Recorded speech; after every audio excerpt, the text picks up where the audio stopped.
आज विश्व समुदाय को भी कहूंगा,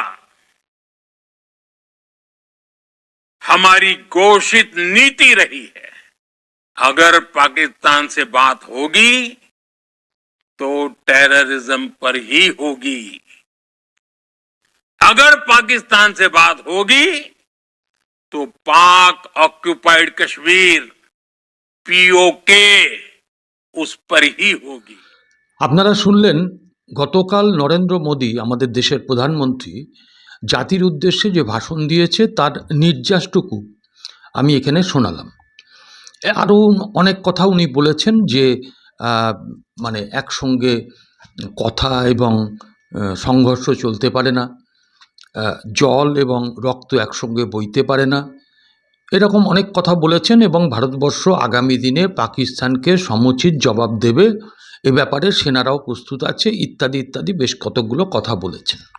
তো দেখুন নরেন্দ্র মোদীর বক্তব্য, এই বক্তব্যটা হঠাৎ জাতির উদ্দেশ্যে কেন, আর দ্বিতীয়ত হচ্ছে মোদীজি গতকাল যে বক্তব্যটা রাখলেন তার মধ্যে বেশ কিছু প্রশ্ন যেটা অধরা থেকে গেল অন্তত জাতির কাছে, সেই বিষয়গুলোই আমি আমার আজকের এই প্রতিবেদনে তুলে ধরব।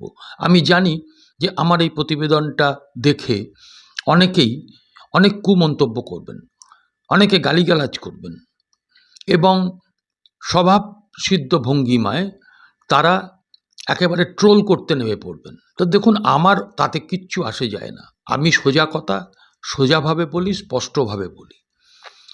প্রধানমন্ত্রীর কাছে জিজ্ঞাসা করার অধিকার একজন ভারতবাসী হিসাবে থাকতেই পারে। আপনি মোদিজির গায়ে ওই মিলিটারি ড্রেস পরিয়ে তাকে হিরো বানাতে পারেন, কিন্তু আমি মনে করি দেশের এই সুরক্ষা তার পুরো কৃতিত্ব হচ্ছে সেনাবাহিনীর। শত্রুপক্ষকে জবাব দেওয়া তার দায়িত্ব এবং পেশাদারিত্ব নিয়ে তার জবাব দেওয়া সবটাই সেনাবাহিনীর কৃতিত্ব। তো আপনারা কি আমাকে মানে করলেন, ট্রোল করলেন, কে বাজে কথা বললেন, ওটাতে আমার কিচ্ছু আসে যায় না। আমি আমার এই বক্তব্যের মধ্যে দিয়ে, আমার এই কথাগুলো দিয়ে, এবং আমি প্রত্যেকটা জিনিস আজকে এপিসোডে যেটা বলবো আমি প্রত্যেকটা প্রমাণ দিয়ে বলবো, প্রত্যেকটা আপনাদের কাছে অডিও ভিজুয়াল আমি শোনাবো। আপনারা অন্তত শেষ অবধি একটু শুনবেন ভিডিওটা। যদি আপনাদের মনে হয় যে আমার বক্তব্য ঠিক না, তাহলে যুক্তি দিয়ে সেটা বলবেন, আর যদি মনে করেন যে হ্যাঁ ঠিক, তাহলে সেটাও একটু জানাবেন আপনাদের কমেন্টের মধ্যে দিয়ে। আর চ্যানেলটাকে ভালো লাগলে আপনারা অবশ্যই একটু সাবস্ক্রাইব করে পাশে থাকবেন, এইটুকুই আমার অনুরোধ। আমি আজকে আমার এই এপিসোডের শুরুতে আমি শুনিয়েছি প্রধানমন্ত্রীর বক্তব্য। আপনারা দেখছেন আমার ছোট্ট YouTube channel voice of Anirban, সঙ্গে আমি আপনাদের আপনজন অনির্বাণ চৌধুরী। অ্যাকচুয়ালি জানেন তো, এক সময় ওই খেলার মাঠে খেলা দেখতে যেতাম এবং সেখানে মানে ফুটবল খেলা, এবং সেখানে একটা প্রচলিত মানে কথা ছিল যেটা অনেকেই আমরা জানতাম, বা আমি কিছু কিছু ক্ষেত্রে দেখেওছি, কারণ ওই প্র্যাকটিসের সময় আমি মোহনবাগান মাঠে বেশ কয়েকবার গিয়েছি। অমল দত্ত যিনি কোচ ছিলেন তিনি ওই ভোকাল টনিক দিতেন, পিকে ব্যানার্জিও ভোকাল টনিক দিতেন। অর্থাৎ কোচেদের এটা কাজ হচ্ছে যে প্লেয়ারদের মধ্যে একটা উদ্দীপনা সৃষ্টি করা, প্লেয়াররা যাতে সঠিকভাবে জয়ের লক্ষ্যে এগোতে পারে তার জন্য একটা ভোকাল টনিক দেওয়া। তো আমি আপনাদের বলি যে এই প্রধানমন্ত্রী কালকে যে বক্তব্যটা রেখেছেন সেটা অনেকটা ভোকাল টনিকের মতন। তবে এই ভোকাল টনিকটা সেনাবাহিনীর জন্য না, এই ভোকাল টনিকটা হচ্ছে ভারতবাসীর জন্য। কারণ একটা সিজ ফায়ার হয়ে গেছে আর 2-3 দিন হলো, তো হঠাৎ করে জাতির উদ্দেশ্যে প্রধানমন্ত্রী ভাষণটা দেবেন কেন? আসলে পেহেলগাঁওতে যেভাবে পাক মদতপুষ্ট ইসলামিক জঙ্গিরা হামলা চালিয়েছিল এবং আমাদের ২৬ জন পর্যটক তারা প্রাণ হারিয়েছিল, তারপরে ভারতবাসীর মধ্যে একটা ক্রোধ জন্ম নিয়েছিল। কারণ পাকিস্তান ওই অসভ্য দেশ, তারা বারংবার আমাদের ওপরে আঘাত হানে, এবং শুধু তাই নয়, ওই ২৬ জন পর্যটকের পাশাপাশি আদিল বলে একটি ছেলে, সে ওই ঘোড়া করে পর্যটকদের ঘোরাতো, সে যখন ওই আক্রমণটার সামনে রুখে দাঁড়াতে গিয়েছে তাকেও ঝাঁঝরা করে দিয়েছে। তাহলে সব মিলিয়ে হচ্ছে ২৭ জন আমাদের ভারতীয় মারা গেছে।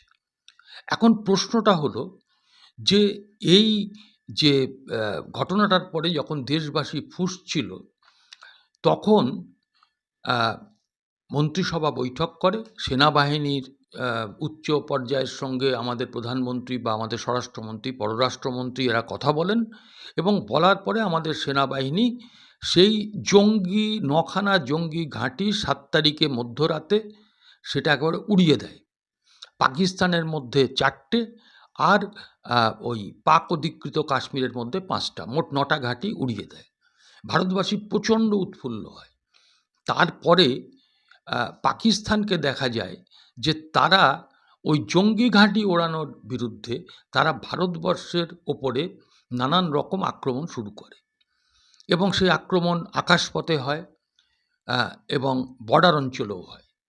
যখনই আকাশপথে আক্রমণ হয়েছে, যখনই বর্ডার অঞ্চলে আক্রমণ হয়েছে, আমাদের ভারতবর্ষের সেনারা অত্যন্ত পেশাদারিত্বের সঙ্গে, নিষ্ঠার সঙ্গে এবং দায়িত্বশীল ভূমিকা নিয়ে প্রত্যেকটাকে ধ্বংস করেছে। তাদের যে ওপাশ থেকে তারা যে মিসাইলগুলো ছুঁড়ছিল, সেই মিসাইলগুলোকে ধ্বংস করে। F-16 পাঠিয়েছিল, সেটাকে নাবিয়ে দেয় ভারতবর্ষ এবং ভারতবর্ষের সৈনিকরা তাদের ১১টা এয়ারবেস ধ্বংস করে দিয়েছে।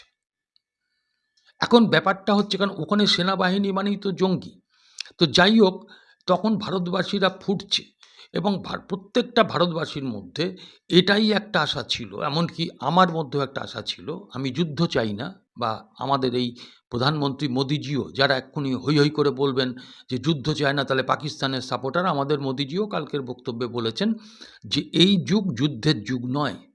তো যাই হোক, যুদ্ধ না চাইলেও আমরা যেটা চেয়েছিলাম যে জঙ্গিবাদকে পুরোপুরি ভারতবর্ষ নিকেশ করবে এবং এই দক্ষিণ এশিয়া সহ গোটা এশিয়াতে একটা ভারতবর্ষের নেতৃত্বে জঙ্গি দমনের মধ্যে দিয়ে শান্তি আসবে এবং ভারতবর্ষের মাথাটা অনেক উঁচু হবে। হঠাৎ করে ১০ তারিখে আমরা যেটা দেখলাম যে আমাদের ভারতবর্ষের কোনো বিবৃতি তখনও প্রকাশ পায়নি।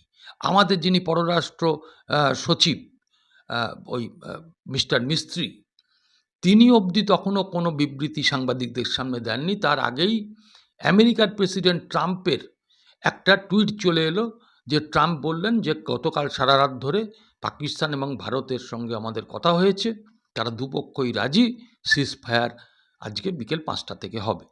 তারপরে আমাদের বিক্রম মিস্ত্রি পররাষ্ট্র সচিব এবং আমাদের ২জন মহিলা সেনা নায়িকা, তারা এটা জানায় এবং ২ মিনিটের একটা সাংবাদিক বৈঠক করে বিক্রম মিস্ত্রি জানিয়ে দেন যে সিজ ফায়ার হচ্ছে ৫:৩০ থেকে এবং ১২ তারিখে আবার বসা হবে। এখন প্রশ্নটা হচ্ছে যে এই সিজ ফায়ারটার সিদ্ধান্ত আগ বাড়িয়ে বিগ ব্রাদার অ্যাটিটিউড নিয়ে ট্রাম্প সাহেব তিনি কি করলেন, এটাকে আগে উনি ওনার এক্স হ্যান্ডেল থেকে তিনি সেটা প্রচার করে দিলেন। আজকে প্রশ্নটা হচ্ছে যে ভারত এবং পাকিস্তানের মধ্যে যে সিমলা চুক্তি হয়েছিল, সেই সিমলা চুক্তিতে পরিষ্কার করে বলা আছে কাশ্মীরের ব্যাপারে তৃতীয় কোনো পক্ষের হস্তক্ষেপ চলবে না বা মানা হবে না। তাহলে এইখানে সেই সিমলা চুক্তিকে লঙ্ঘন করে আজকে ট্রাম্প কি করে ওই দাদাগিরিটা করতে পারল এবং সেইখানে দাঁড়িয়ে গতকাল জাতির উদ্দেশ্যে ভাষণে মোদিজি একবারও কিন্তু ট্রাম্পের ওই বক্তব্য বা এক্স হ্যান্ডেলের ওই টুইট নিয়ে কোনো রকম কথাবার্তা একবারের জন্য বললেন না। এবং কত বড় দুঃসাহস ট্রাম্পের, হতে পারেন উনি আমেরিকার প্রেসিডেন্ট, শক্তিধর রাষ্ট্রের প্রেসিডেন্ট, কিন্তু উনি কত বড় একজন মাতব্বর যে তিনি বলছেন যে কাশ্মীর সমস্যা নিয়ে তিনি মেটাবেন ভারতবর্ষ এবং পাকিস্তানকে একটা নিরপেক্ষ জায়গায় বসিয়ে। এবং তিনি এটাও বললেন যে ইন্ডিয়া এবং পাকিস্তান এদেরকে আমরা বলেছি যে বাণিজ্য তোমাদের সঙ্গে করব না তোমরা যদি এইটাকে না থামাও, এবং তারা দুজনেই এই কথাতে তারা রাজি হয়। তাহলে ভারতবর্ষের সম্মানটা কোথায় গেল? আজকে এই যে ট্রাম্প এই কথাটা বলেছেন শুধুমাত্র বিজনেসের ভয় দেখিয়ে, একটু শুনে নিন ট্রাম্প ঠিক কী বলেছেন। They really were, from the standpoint of having the strength and the wisdom and fortitude to fully know and to understand the gravity of the situation. And we helped a lot. And we helped also with trade. I said, come on, we're going to do a lot of trade with you guys. Let's stop it. Let's stop it.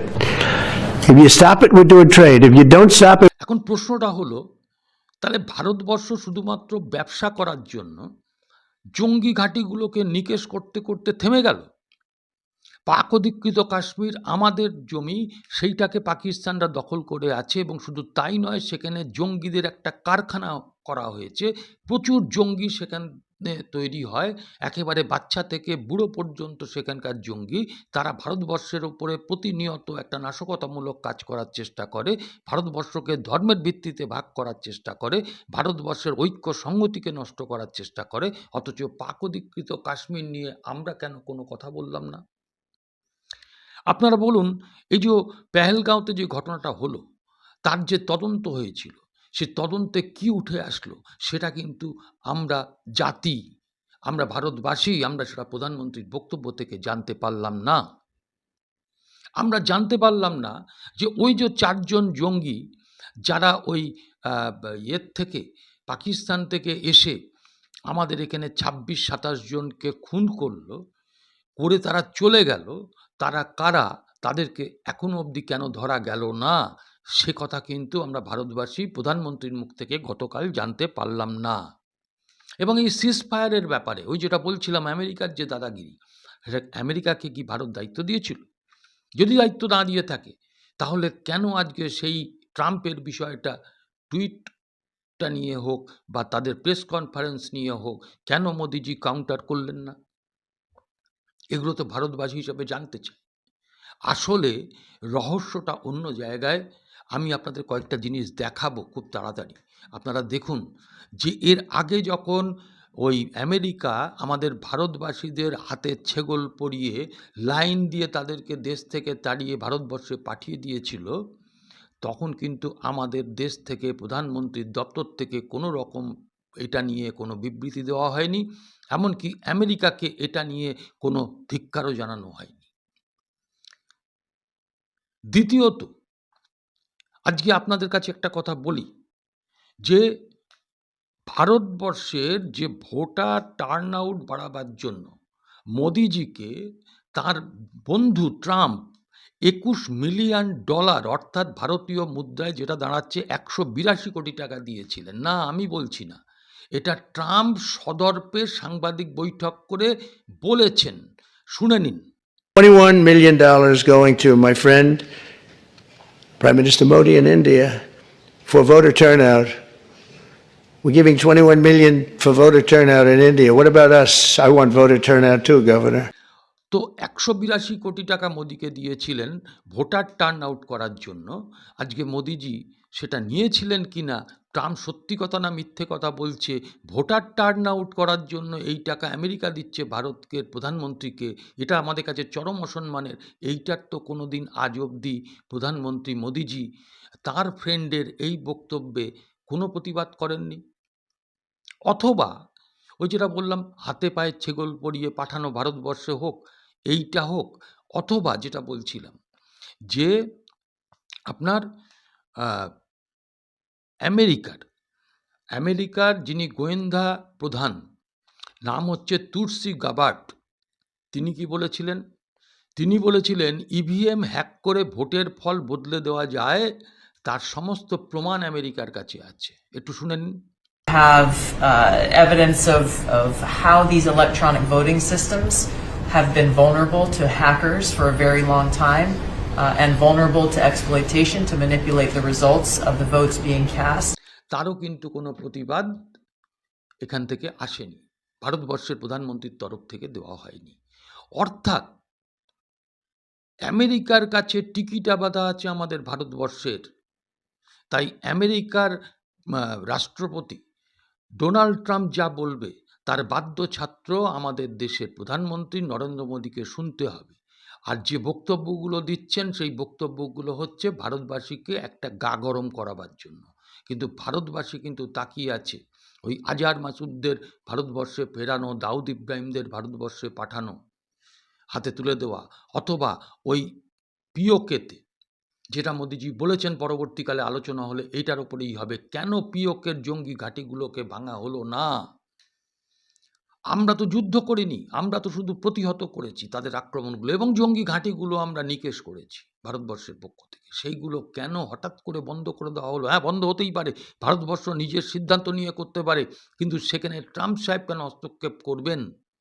তাহলে বোঝা গেল যে ওই যে $21 million, অথবা ওই আমেরিকার যিনি গোয়েন্দা প্রধান, যিনি বলেছিলেন তুলসী গাবার্ট, যে ইভিএম হ্যাক করে কি করে রেজাল্ট বদলে দেওয়া যায় তার প্রমাণ আছে, সেই এর থেকে, গর্ত থেকে বা ঝোলার থেকে বিড়ালগুলো কি বের করে দেবে আমেরিকা, তার ভয়ে আজকে আমাদের দেশের তরফ থেকে কোনো প্রতিবাদ করা হচ্ছে না, কোনো কথা বলা হচ্ছে না।